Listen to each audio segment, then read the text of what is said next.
અંદર મુદ્દાઓ આપણા વચ્ચે મૂક્યા છે તેને ખૂબ અને આપણો જ એક સંકલ્પ છે એવી રીતે આપણે પરિપૂર્ણ કરવાનો છે. કેમ કે સમય ક્યારે આવે ને ક્યારે પૂરો થઈ જશે ખબર નથી. જેમ વીજળીને ચમકારે મોતીડા પરો પાનબાઈ, નહીં તો અચાનક અંધારા આવશે. આ સમય આપણો શ્વાસોશ્વાસ ક્યારે પૂરો થઈ જશે આપણને ખબર નથી. પણ આવનારી પેઢીને એક નવો સંકલ્પ, નવી દિશા આપણે આપીને જઈશું તો લોકો આપણને યાદ કરશે. શિક્ષણ માટે અને સમાજનું એક ઉત્થાન ક્યારે થાય કે જો આપણા સમાજની અંદર શિક્ષણ હશે તો જ ઉત્થાન થશે. શિક્ષણ નહીં હોય તો આપણું સમાજનું ઉત્થાન નહીં થાય. એટલે સમાજને ખૂબ વિનંતી છે કે પૂજ્ય બાપુએ કીધું કે આપણે બેન દીકરી અને દીકરાઓને ખૂબ શિક્ષણ આપો અને ખૂબ આગળ વધારો.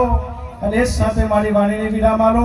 આપ ખૂબ સુખી થાવ, નિરોગી થાવ, નિરામય નિર્વ્યસની થઈ અને આ બંધારણનું ખૂબ પાલન કરજો. એ સાથે મારી વાણીને વિરામ આલો. જય ગુરુ મહારાજ.